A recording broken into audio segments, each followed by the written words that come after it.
Hey guys, Bladesofgod from Hammer Bros Gaming, coming at you with a little bit of a different video than our normal fare. This is not going to be a gaming video. It is in fact going to be a cooking video. Now, before you change channels or stop watching, please give me a moment to explain and justify myself. You see, gamers have this terrible stigma attached to them that they only survive off of Mountain Dew, Red Bull, and Doritos. And that may be true, but nothing says we can't change it a little bit. And we here at Hammer Bros Gaming think that we may just be the people to do that. See, all three of us, the three founding members of the Hammer Bros, have spent time working in professional kitchens.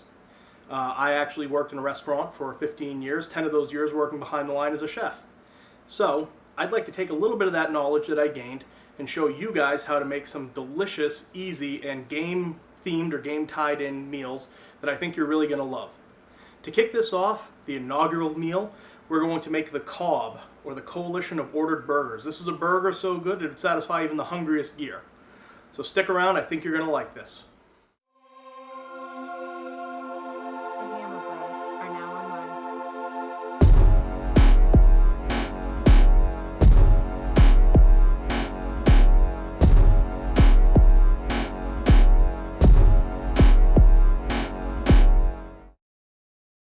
Alright guys, first we're going to take a look at the tools and materials we will be using. We have a cutting board and a sharp chef's knife. We'll need some aluminum foil, a couple of extra plates, a large mixing bowl, a variety of measuring spoons, a meat thermometer, both a metal and rubber spatula, a 1-cup measuring cup, a sheet pan or cookie sheet, and a frying pan. I'm using cast iron. Alright guys, next let's take a look at our ingredient list. I'm going to be using 80-20 ground beef, of which I have 1.5 pounds. Next I have 1 cup of cheddar, 1 cup of Swiss, and half a cup of Asiago cheese shredded and mixed together, half a cup of barbecue sauce. I'm using Sweet Baby Ray's. For our seasoning, we have 1 tablespoon each of salt and pepper mixed, 1/2 tablespoon of onion powder, 1 tablespoon of garlic powder, and half a teaspoon of ground mustard. We're going to be using 1 medium yellow onion, half a stick of softened butter, half a cup of seasoned Italian breadcrumbs. We're going to need 1 generic package of hamburger buns, and 1 pound of thick cut bacon, and 1 medium to large egg. And that's going to do it for our ingredient list. Step 1 is cooking the bacon. Get your pan on the stove over medium or low heat, as we don't want to burn our bacon by using high heat. Separate your bacon into individual strips and place it in the bottom of the pan in a single layer. You're going to want to leave this bacon in the pan, not moving it or turning it yet, as it needs time to cook. Eventually you will hear that telltale sizzling and crackling that lets you know that it's cooking. Now, as we cook our bacon, we want to make sure that we know how cooked we want it. So if you like nice crispy bacon, you're going to leave it in longer. If you like to have fatty or chewier bacon, you're going to take it out sooner. If you like soft, chewy bacon, you could pull it at this point as you see on screen now. I like my bacon cooked a little bit more. I would pull it myself right there to get a nice crispy bacon. My wife, however, loves super crispy bacon, so I let it cook all the way to that point as you see on screen. Keep in mind that you only want to cook your bacon till about half of what your desired crispiness would be, as it'll finish cooking in the oven. Take your bacon out of your pan, put it on a plate lined with some paper towel to absorb some grease, and let's get on to the next step.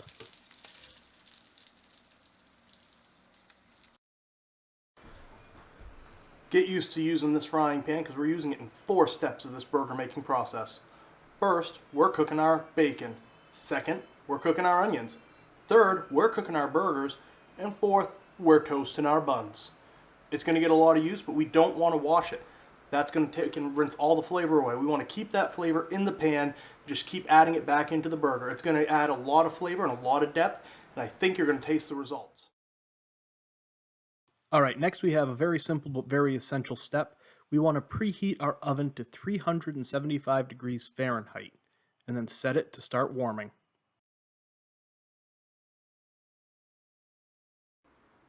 Alright guys, now that we're done cooking the bacon, we're going to want to save that bacon grease that's left in the pan. In order to do this, we need to transfer it into a container while the grease is still hot so it pours more easily.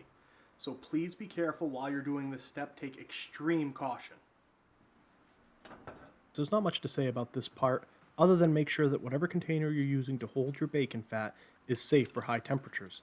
I'm using a glass Pyrex measuring cup, but you could use a coffee mug, ceramic bowl, anything that's not paper or plastic and will melt under the heat of the bacon grease.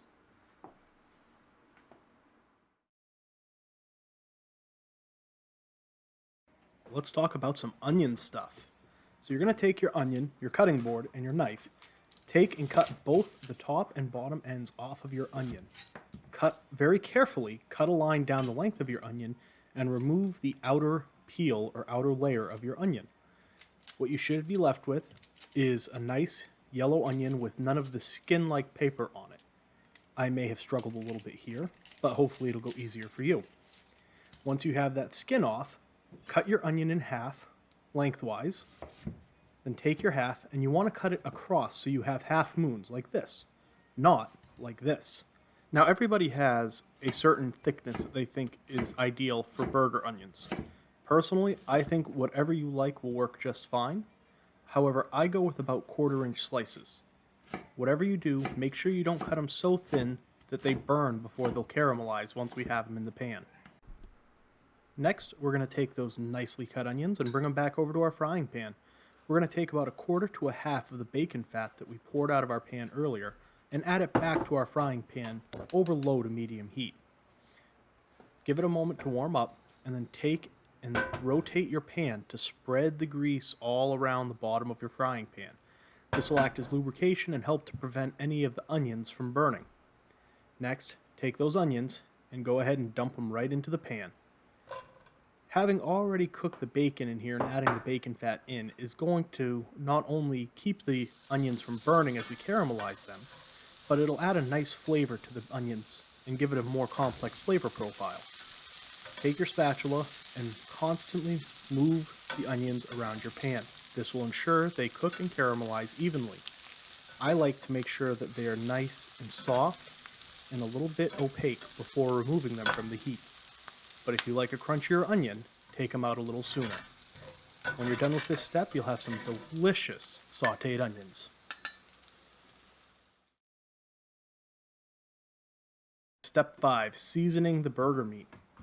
Just a little disclaimer before we get into this step. You may want to wear gloves during this step. I don't because it doesn't bother me and I'm just cooking for my family. But if you're cooking for your friends or your gaming buddies, make sure you have gloves on. Anyway, let's get back to the instructions. So you're going to take your mixing bowl, you're going to add your ground beef and all the seasoning from the ingredient list. So that's the onion powder, the salt and pepper, the ground mustard, the garlic, and the breadcrumbs, all right into the bowl with your ground beef. Next, you're going to want to add your barbecue sauce. Make sure you do as I say, not as I do, because I misplaced my spatula momentarily. You're going to want to have that on hand. So go ahead and add your barbecue sauce into your mix. This is going to be all of your seasonings that you're going to use. Clean out all of the little remnants that you can using your rubber spatula. And then go ahead and take a second and tidy up your workspace because you're going to need a little bit of room coming up. Grab an egg and a bowl. Crack your egg open into the bowl.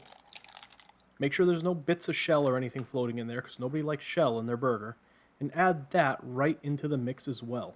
Egg white, egg yolk, and all. Up next is why I recommend using gloves if you're not cooking for yourself or your family. You're going to go in with your hand and start mashing this mix all together. It's going to be a little gross feeling, but don't worry about it. The end results are going to be worth it. Keep mashing and mixing until everything is incorporated and you have a nice, consistent ball of meat that you can use to make your hamburger patties. This may take a few minutes of steady mixing. But once you get to the point that you feel everything is well incorporated, we have one more thing that we need to add to this mix. We're going to take some of the bacon grease that we saved from earlier when we were cooking our bacon and add it right to this burger patty meat mix.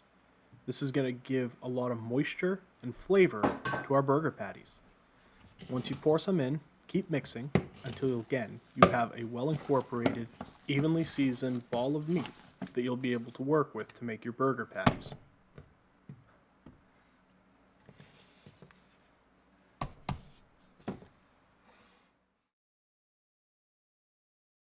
So here we go with step 6, sizing the patties. Now a little disclaimer here, everybody is going to want to have their patties the size they like. Me personally, as you can see, I'm rolling them back and forth to get the size right. I like to go 1.5 to 2 times the size of a golf ball. Again, you can go bigger, you can go smaller, and if you have a hard time sizing out how big the patty's going to be, take a little bit of your meat and smash it into the palm of your hand to make an actual patty. Some people like doing it this way instead of making the ball, but I use the ball method. If you're like me and you want to use the ball method, size out your patty, then roll it into a ball anyway. Once you have your ball made, set it aside on a plate and repeat with the rest of your burger mix.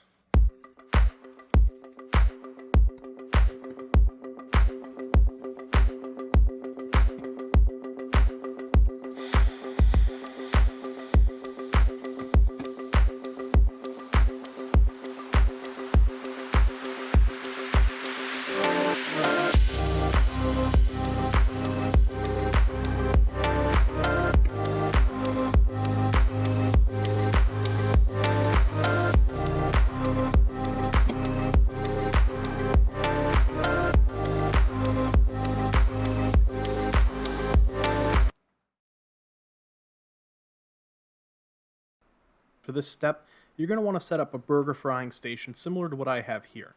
I like working left to right, so I have my burger balls, my frying pan, and my sheet pan, which I lined with aluminum foil or tin foil to help with cleanup, set up by my stove. What you're going to want to do is turn the heat on your frying pan to medium-high heat. You don't want it all the way high because you don't want to scorch your burgers, but you do want to get a nice browning sear on them.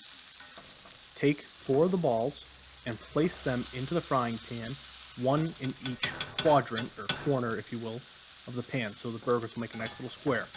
This will give you room to smash down on your burgers, flatten them out a little bit to the desired thickness. I usually go about 1/2 inch to 3/4 inch, and give them room to cook.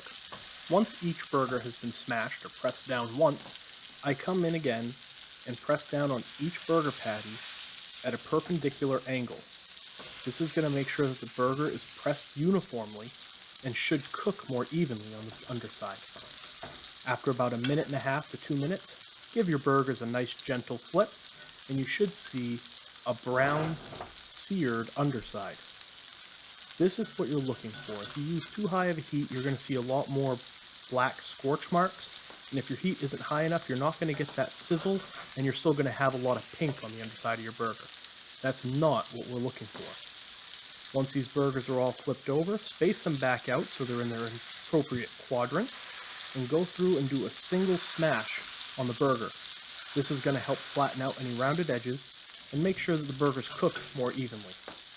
After about another 1.5 to 2 minutes, pull your burgers out of your pan and set them on your sheet pan. Repeat with the remaining patties that you have.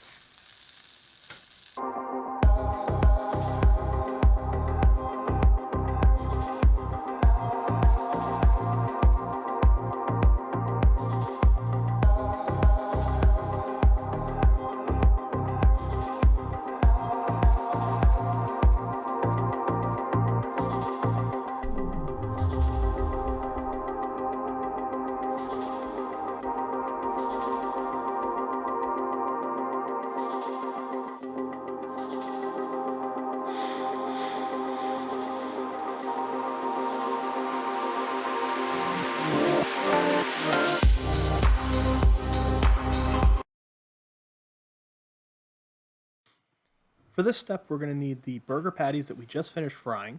We're going to need our bacon that we cooked earlier, and our cheese mix.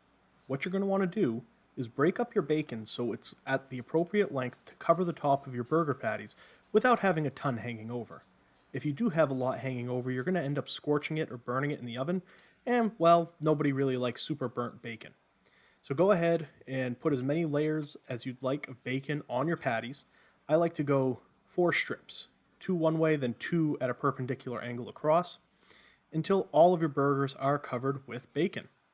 Next, grab your cheese mixture and put a generous helping of cheese over the top of that bacon that you just put on your burger.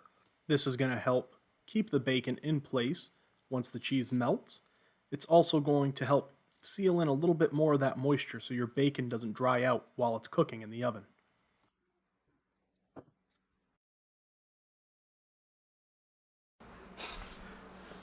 Now the burgers go in the oven. Once you have your burgers in the oven, go ahead and set your timer for 10 minutes.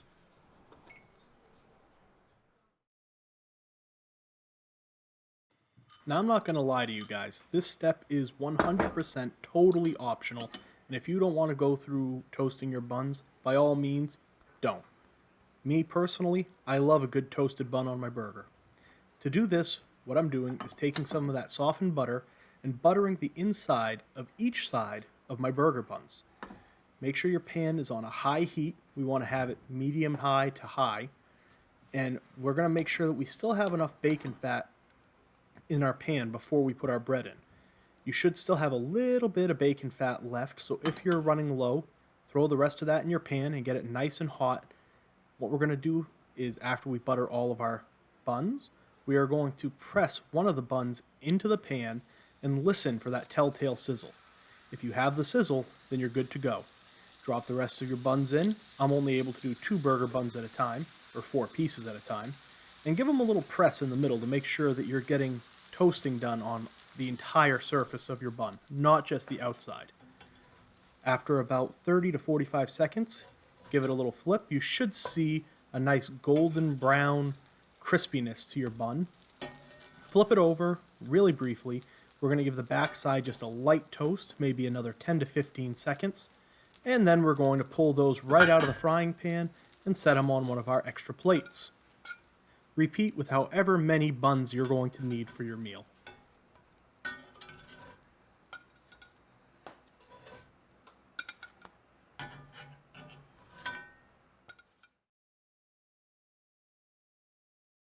Once the timer goes off on your oven, pull your burgers out and set them on some heat-resistant surface. I'm just going to use the top of my stove.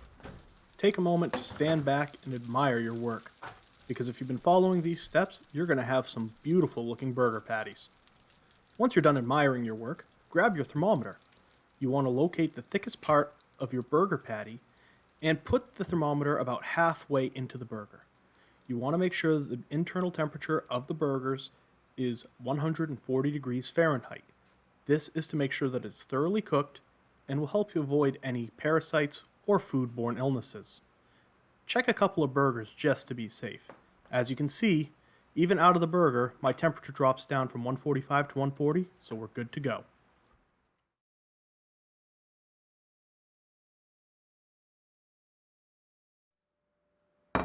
Alright, it's finally here, the final step. Let's actually build this burger. To start, grab yourself a plate and grab one of those nicely toasted buns that we made earlier in the video. Now, everybody has their own opinion on what the ideal or perfect condiment is to complement a burger.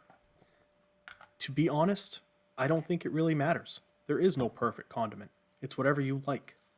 Me, I'm making this one for myself, so I'm going with some mayonnaise. I'm also going to be adding some mustard and a healthy helping of sweet pickle relish. When you add all of your condiments, make sure that it doesn't result in a huge pile of condiments in one spot.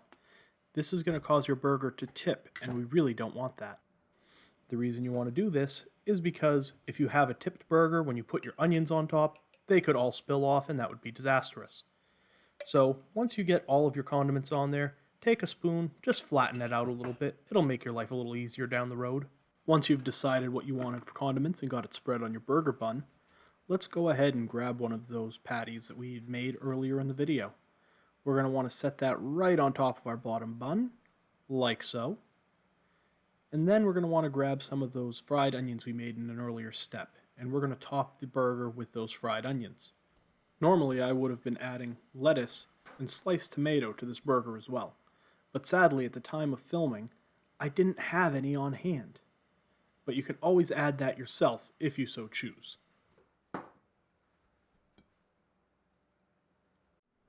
And there you have it, the coalition of ordered burgers. I can't think of anything that a hungry gear would rather sink their teeth into after a long, hard-fought battle against the locust horde.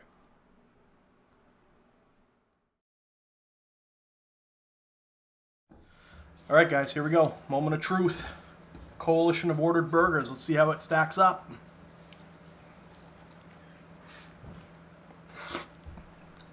Oh man. Wow. That is delicious. Make sure you have a napkin handy because she's a bit greasy. But that is an awesome burger right there. I hope you guys enjoyed this video. Thank you for checking out our channel. Please like and subscribe. And tune in again because we'll be doing some more of these videos. I am Bladesofgod from Hammer Bros Gaming. I hope you guys have a great afternoon. I'm going to finish my meal.